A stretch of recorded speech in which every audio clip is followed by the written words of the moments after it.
Hello, नमस्ते, आदाब। मैं हूं मरियम और मैं आप सभी का इस्तकबाल करती हूं अपने प्रोग्राम हमारी दुनिया में। मेरी शुरुआती 2 वीडियोस को जिस तरह आपने पसंद किया और प्यार दिया, उसके लिए तहे दिल से शुक्रिया। बस आप इसी तरह अपना प्यार हमारे चैनल को देते रहिए। हम आपको ऐसे ही अलग और फ़नी अंदाज में अहम खबरों से रूबरू कराते रहेंगे। आइए चलते हैं अपने पहले सेगमेंट में, शरारतें सोशल मीडिया की। कन्हैया कुमार ने कहा, ज़्यादा देशद्रोही कहोगे तो भाजपा ज्वाइन कर लूंगा, फिर मौसा मौसा कहते फिरना।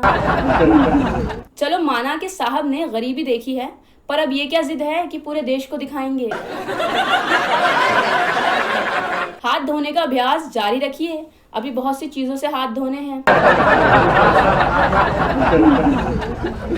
पत्थर में भगवान है, ये बात समझाने में धर्म कामयाब रहा, लेकिन इंसान में भी भगवान है, ये बात समझाने में धर्म नाकाम रहा। अगर कांग्रेस हाथरस कांड पर राजनीति की रोटियां सेक रही है, तो भाजपा इंसाफ देकर पराठे क्यों नहीं सेक लेती। आइए चलते हैं प्रोग्राम के दूसरे सेगमेंट, क्या हाल है तेरा दुनिया में। इस सेगमेंट में सबसे पहले कुछ अहम खबरें और उसके बाद चर्चा। आज की पहली खबर। हेलो मरियम मैडम, आपने मेरा इंट्रोडक्शन तो कराया ही नहीं। अरे, आपको तो हमारे दर्शक जानते ही हैं। जी बिल्कुल, क्योंकि मैं आपके सवालों के जवाब और कमेंट इतने अच्छे से जो देता हूँ। जी बिल्कुल, और वैसे भी ज़माना बदल रहा है। अब तो आप और आपके रिश्तेदार ही सबसे ज़्यादा पॉपुलर हैं। पंजाबी का मशहूर मुहावरा है। आपको पंजाबी आती है? नहीं तो। फिर तो ज़रूर सुनिए। रब दी लापरवाहियां, खोते खांदे मलाइयां। खोते मतलब? प्रोफेसर, चलिए पहले आज की खबरें और फिर चर्चा। पहली खबर, टीआरपी घोटाला मामले में अर्नब गोस्वामी पर कसता जा रहा है कानून का शिकंजा। 38 प्रोडक्शन हाउसेस ने टाइम्स नाउ और रिपब्लिक टीवी के खिलाफ किया मानहानि का दावा। दूसरी खबर, पर कैपिटा इनकम यानी प्रति व्यक्ति आय के मामले में बांग्लादेश निकला भारत से आगे। तीसरी खबर, अधिकतर सर्वे रिपोर्ट्स के मुताबिक बिहार चुनाव में एनडीए यानी भाजपा नीतीश गठबंधन का कोई खास असर नहीं। चौथी खबर, चाइना के राष्ट्रपति और आर्मी के सुप्रीम कमांडर शी जिनपिंग ने आर्मी से युद्ध के लिए तैयार रहने को कहा। पांचवी खबर, अमेरिकी राष्ट्रपति ने कहा, भारत, चीन और रूस दुनिया में बढ़ा रहे हैं प्रदूषण। छठी खबर, तनिष्क एड विवाद में जामा मस्जिद दिल्ली के शाही इमाम मौलाना अहमद बुखारी की एंट्री, कहा कि एड में दिखाई गई रस्में इस्लाम के खिलाफ। अब हम करेंगे हाल ही में हुए तनिष्क एड विवाद पर प्रोफेसर डोंकी साहब से चर्चा। आज की चर्चा का विषय है तनिष्क ज्वेलर्स का वो एड जो ट्रोलर्स के भारी दबाव के चलते कंपनी ने हटा लिया है। बहुत ही खूबसूरत एड था। हालांकि मेरा ये मानना है कि बिहार चुनाव के समय इस एड को बनाना और उसका विरोध महज इत्तेफाक नहीं, बल्कि एक सोची समझी साजिश थी। इंटरनेशनल लेवल पर बदनामी व नीतीश कुमार के दबाव के चलते भाजपा नेतृत्व के लिए इस बार बिहार चुनाव में सांप्रदायिक एजेंडा चलाना बहुत मुश्किल हो रहा था। सो इस तरह की सोची समझी साजिश की गई। सोशल मीडिया पर भाजपा आईटी सेल ने बहुत अच्छे से अपनी जिम्मेदारी निभाई और कंपनी प्रबंधकों व कर्मचारियों के फोन नंबर आम किए गए ताकि उन्हें डराया धमकाया जा सके।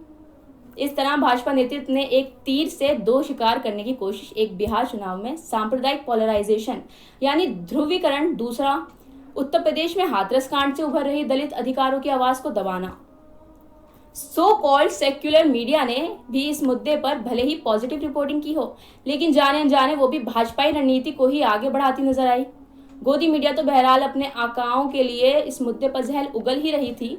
उसके तनख्वाहखोर एंकर चीख चीख कर एक ही बात कह रहे थे कि आखिर हिंदू लड़की ही क्यों, जबकि वे जानते हैं कि देश में बॉम्बे, बाजीराव मस्तानी, गदर, हिना और वीर ज़ारा जैसी कई फिल्में बनी और जबरदस्त हिट भी रहीं।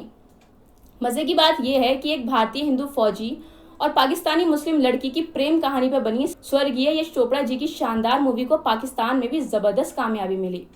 बहरहाल, भाजपा की हार पर पाकिस्तान में पटाखे छोड़े जाएंगे हर चुनाव में, ऐसा कहने वाले ने भारत अब गांधी और नेहरू का देश नहीं रहा कहने वाले पाकिस्तानी डिप्लोमेसी को दुनिया भर में आतिशबाजी करने का एक और बड़ा मौका दे दिया है।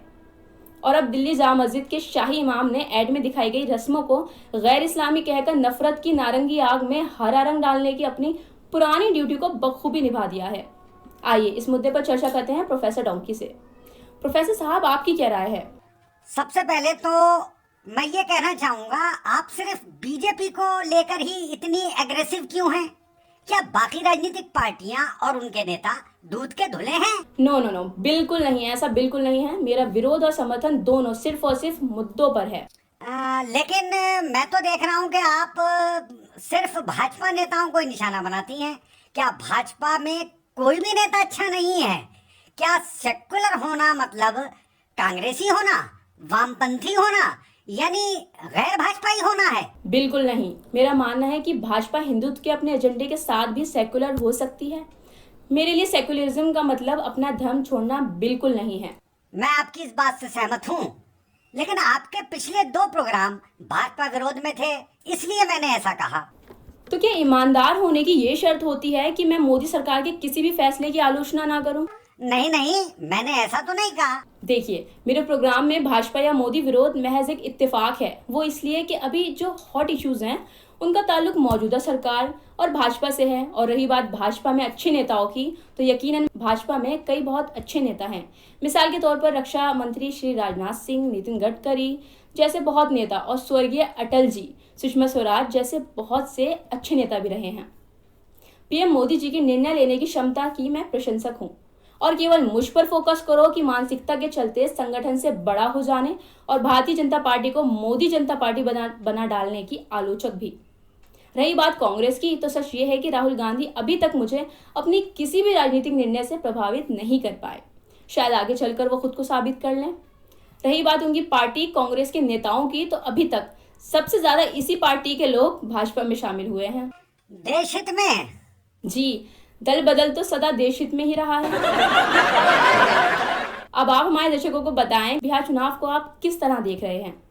मेरे हिसाब से तो कुर्सी कुमार, माफ कीजिए, नीतीश कुमार फंसे हुए लग रहे हैं। भाजपा का चिराग अगर सही रोशनी कर पाया, आप जरा समझें, भाजपा का चिराग अगर सही रोशनी कर पाया और लालटेन की रोशनी मध्यम रही, तो नीतीश को राजद या भाजपा में से किसी एक को बड़ा भाई मानना ही पड़ेगा। यानी नीतीश कुमार जी का छोटा भाई बनना तय है। लगता तो यही है। पर तनिष्क के ऐड विवाद पर आपका क्या कहना है? मेरा तो ये मानना है कि हर शादीशुदा इंसान को, तनिष्क तो क्या, मोहल्ले के सुनारों का भी बाइकाट करना चाहिए, इसी में फायदा है। के साथ खत्म होता है हमारा सेगमेंट क्या हाल है तेरा दुनिया, और चलते हैं अगले सेगमेंट जाने कहाँ गए वो दिन में। आज के सेगमेंट में हमारी किरदार हैं अपने ज़माने की मशहूर अभिनेत्री स्वर्गीय ललिता पवार। ललिता पवार जी 18 अप्रैल 1916 को महाराष्ट्र के नासिक में जन्मी थीं। इनके पिता का नाम लक्ष्मण राव शगुन था। 1928 में आई राजा हरिश्चंद्र में ये नजर आई थी, और मूक फिल्मों के दौर की बहुत सी फिल्मों में इन्होंने काम किया। इन्होंने शास्त्रीय संगीत भी सीखा, क्योंकि उस जमाने में हीरोइन को अपने गाने खुद गाने होते थे। और ललिता पवार जी की आवाज़ बहुत अच्छी थी। जंग आज़ादी फिल्म की शूटिंग के दौरान एक ऐसा हादसा हुआ जिसके बाद ललिता पवार जी की जिंदगी बदल गई। दरअसल शूटिंग के दौरान एक्टर भगवान दादा को इन्हें थप्पड़ मारना था, और गलती से वो थप्पड़ इतनी जोर से लगा कि इनकी बाईं आंख पूरी तरह खत्म हो गई।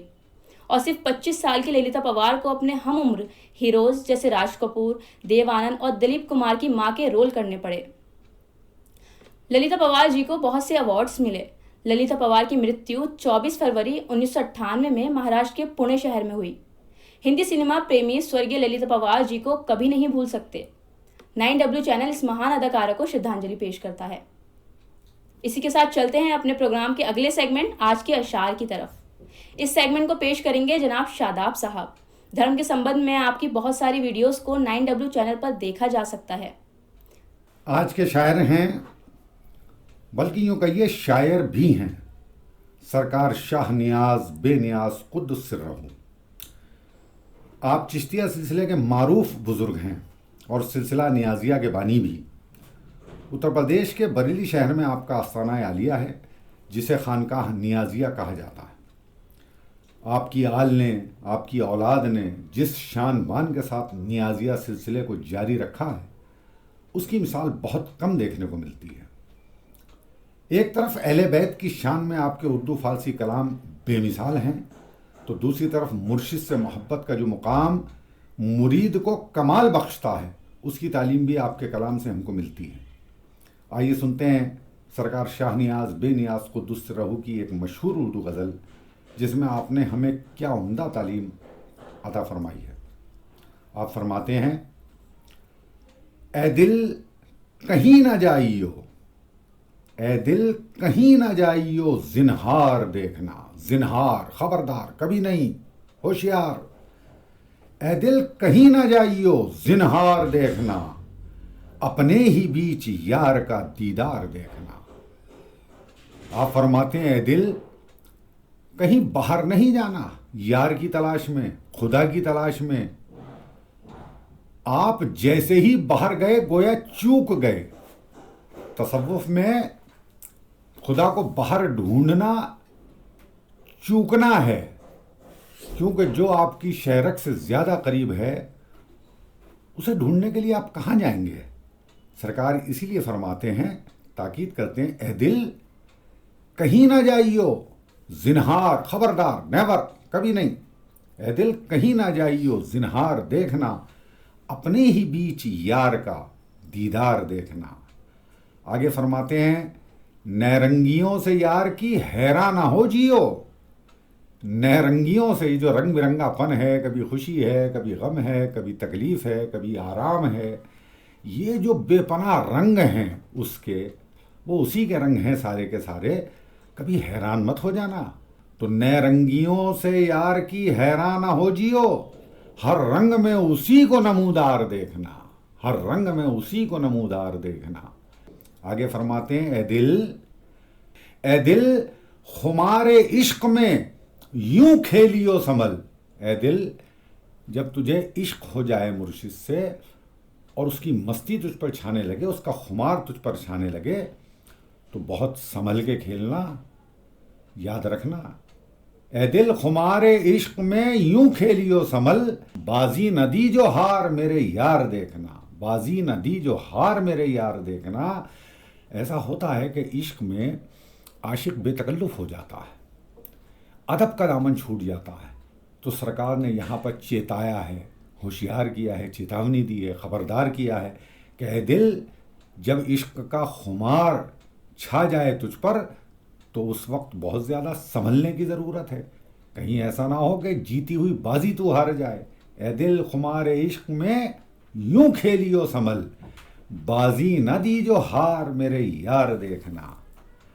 और मक्ते में फरमाते हैं इस गज़ल के आखिरी शेर में, हरगिज़ दवा न कीजियो इस गम की ए नियाज, हरगिज़ दवा न कीजियो, हरगिज़ दवा न कीजियो इस गम की ए नियाज, सब राहतों से गम को मज़ेदार देखना। हरगिज़ दवा न कीजियो इस गम की ए नियाज, सब राहतों से गम को मज़ेदार देखना। ए दिल कहीं ना जाइयो, जिन्हार देखना, अपने ही बीच यार का दीदार देखना। बहुत बहुत शुक्रिया। अब आज के सुविचार के साथ हम अपना प्रोग्राम खत्म करते हैं। आपको प्रोग्राम पसंद आया हो तो इसे लाइक करें, शेयर करें, चैनल को सब्सक्राइब नहीं किया हो तो कर लें और हमारी हौसला अफजाई करें। शुक्रिया। आज का सुविचार, अगर पहचान बड़ी करनी है तो दिल बड़ा करना ही होगा।